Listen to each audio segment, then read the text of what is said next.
İndi Mahmud bizə detallar təqdim edəcək.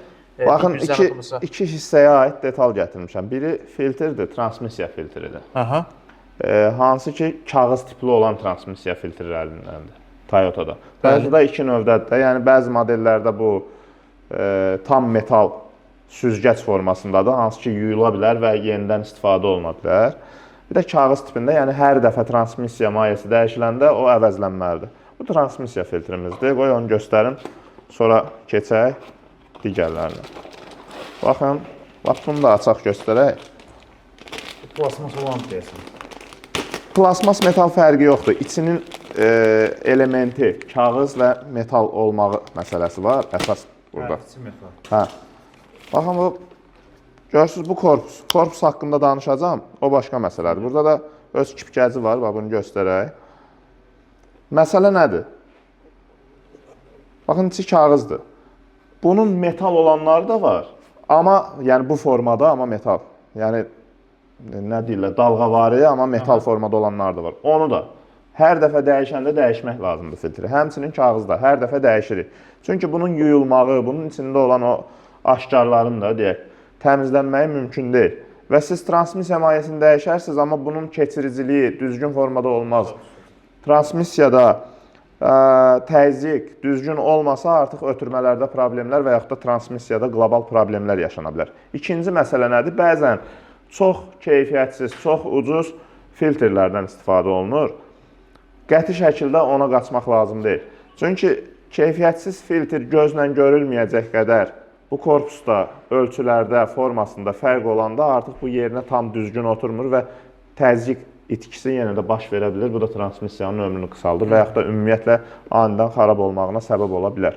Yəni, transmissiya filtri ilə bağlı... Bu filtrin bir dənə sual yaranır. Dedin ki, bu kağızdır, düzdürmü? Bunun metal olanı da var da. Məsələn, Toyota Prado'larda və belə ümumi götürsək, əksər Toyota Prado'larda, Land Cruiser seriyalarında bunun içi, bu özdə metaldır, uzunsov. Və içi düz təbəqədir, düz süzgəcdir. Yəni, bu tərəfdən o tərəfi görürsən sən. Bəli. Və həmin süzgəc metaldır. Aha. Çox rahat şəkildə də o təmizlənir. Açıla bilinəndir. İçi açılmır, amma yəni tərtəmiz olur əks hallarda. Çünki həm də karterin yağ paddonunun maqnitləri də o metalları özündə saxladığı üçün ehtiyac olmur bunu dəyişməyə. Yəni zavod göstəricisində belə bu var ki, bunu dəyişməyə bilərsən. Amma bu tip filtrlər mütləq dəyişilir. Bir avtomobil üçün həm kağız, həm metal olanı var. Bir avtomobil üçün filtr. Həm kağız yoxdur. Hə, onun tamam. Model olarak fərqli. Bizdə Fordda misal üçün bu filtrlərin başlarında maqnitlər olur. Bunlarda yoxdur hə maqnit. Qoyulmur yoxsa bizdə filtrdə yox, o yağ paddonundadır həmin maqnit. Hə, o da var. Çünki üstdən aşağı süzülür yağ, oradan istər-istəməz paddondan keçib gəlib buradan keçəcək. Və oradan keçərkən zaten həmin o böyük maqnitlər o zərrəciklər, metal zərrəciklərini çəkib özündə saxlaya bilir. Bu transmissiya filtri ilə bağlı bizim digəri danışacaqlarımız. Burada da biraz əlaqəli şeylər gətirmək istəmişəm. İdarə etmə və sükan mexanizminə aid hissələri gətirmişəm. Bax, burada bizim sükan dartımızdır. Bunu yenə də açığını tutuzduranmamışam gətirim. Açaq göstərək. Satarsan nasıl? Səliqəli sonra satarsan, heç nə olmaz. Bizim müştərilərimiz o söhbətləri aparmır bizdən. Sən olsa bu kadr olacaqdı, göstərərsən ki, orada açmışam. Hə, yəni bu müqəddəs dartıdır. Deməli, burada nədir? Bildiyiniz kimi avtomobillərdə nə var? Sükan mexanizmi var. Sükan mexanizminin də çıxışlarında nə olur? Hər tərəfində bir ədəd olmaqla belə bir sükan dartısı olur. El arasında biz buna nə deyirik? Almacıq. Almacıq da bu formasına görə almaya bənzəyir. Bu nədir? Bu sükan dartısının içi ilə, reyka dediyimiz hissə ilə bu sükan sonluğu var da. Təkərə bağlanan hissə budur. Yəni təkəri o tərəfə, bu tərəfə ən sonda döndərən hissə budur. Bunlar birləşirlər, tamam mı? Bunlar birləşib sükan mexanizmindən gələn komanda ilə təkəri hərəkətə gətirirlər. Bunlar da keyfiyyətsiz olanda tez xarab olurlar. Bu oynaq hissələr ki var içində. Yəni sərt oynaqlar var da orada. Mən bunu əlimlə belə hərəkət elətdirəmirəm, çünki bərkdir kifayət qədər. Baxın, biraz oynatdım. Yəni bunlar oynaqlardır, insan bədənində olan kimi oynaqlardır. Bəli. Bunlar xarab olanda bunlarda lüft yaranır. O lüftlər də nəyə çevrilir? Yəni zamanla təkərdən gələn titrəmələr, rezonanslar, zərbələr keçir sükan mexanizminin içinə doğru. Yəni bunlar tərəfindən udulmur deyə daha çox orada oynamalar yaradır və nəticədə sükan reykası dediyimiz o Azərbaycan dilində çox təəssüf mən onu bilmirəm dəqiq adını. Sükan mexanizmi deyilir. Mexanizminin içini bəli oynatdığı üçün onun kipkəcləri, sərt kipkəclər var. Başlayır boşalmağa. Yerində boşaldıqca həm sürücü əlində diskomfort hiss eləyir, həm səs eşidir, diskomfort hiss eləyir, həm də ki sükan mexanizminin mayesi bir çox hallar, hansılar ki yağlı mexanizmlərdir, yəni hidravlik mexanizmlərdir. Onların mayesi başlayır çölə axmağa, çölə axır, tozluqların içinə axır, tozluqlar da o maye ilə təmas eləyən kimi cırılır. Bu da əlavə xərcə gətirib çıxardır. Yəni artıq sürücü sükan mexanizmini yığdırmalıdır. Bəzi hallarda sürücülər gəlirlər, deyirsən ki, sükan mexanizmi təmir olunmalıdır. Mayesinə axıdır. Deyir ki, heç bir səs, heç bir ağırlıq falan hiss eləmirəm axı. Tamam, hiss eləmirsən, amma oradan axır da maye. O maye rezinlərin düşmənidir.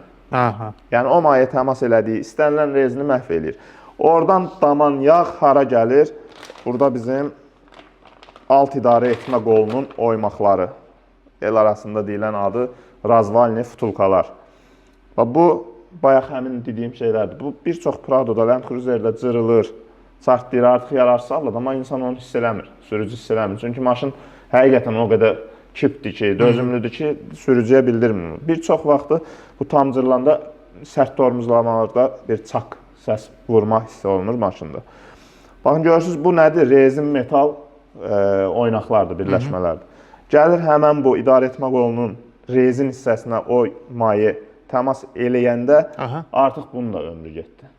Yəni artıq sürücü bir müddətdən sonra bunu da dəyişməli olur. Bu da bir komplekti 200-300 manat ətrafındadır. Yəni bundan 4 dənədir hər idarə etmə qolunda. Bəli. Daha doğrusu sağ tərəfdə 2 dənə, sol tərəfdə 2 dənə. Bunlar da həmişə onun dənəsi 250 manatdır. Yox, yox. Bunun dənəsi 50 manat civarında olur. Yəni bu böyüyüdür. Bunun qabağında kiçiyi olur. Eynisiylə sol tərəfdə. Nəticədə 4 dənə, burada komplekt 200 manat ətrafında dəyişir qiymət. 200, 300. Əl xərci. Plus da əl xərci də az deyil. Bunun üçün bütün alt qollar sökülür. Təzədən o səliqəli çıxartmaq üçün presə yollanır. Burada Fərdin dediyi söhbət yenə də aktuallığını qoruyur. Yəni bəzi hallarda bunu daha ucuz, mən fikir vermişəm, görən yerlər var. Amma əksərən o ucuz olan yerlərdə vaxt daha çox sərf olunur. İkinci məsələ nədir? Alt qollar, yəni metal hissələr avtogenlə qızdırılır. Bəli. Yəni çox qızdırılır. Bu da əslində o qolların ömrünü azaldır. Və yaxud da bu daha sonra ora normal oturmayacaq, kip oturmayacaq. Ona görə biz özümüz qəti şəkildə bunu eləmirik, peşəkar presə göndəririk həmişə. Peşəkar presdə bu səliqəli şəkildə çıxardılır, yenilər əvəz olunur, bizə gəlir, biz ondan. Və bu işlər də görüləndən sonra avtomobilimiz təkər nizamlanmasına göndərilir, yəni razvala. Bəli. Yəni bu işlər istər sükan mexanizmi yığılanda, istər bu hissələr dəyişiləndə mütləq şəkildə yenidən razvala getməlidir. Əla Mahmud, çox sağ ol, ətraflı məlumat verdin. Ülvi dostumuz salamlayır bizi, Opel klubun admini salamlayır, sağ olsun. O da belə detallar gətirmişdi. O da Sən Pradovun yanacaq çənini saldıq biz aşağı. Buradan birbaşa. Bu qədər. İş biraz zəifdir. Zəifdir. Ülvi gəl də, Ülvi, zəhmət olsa gəl.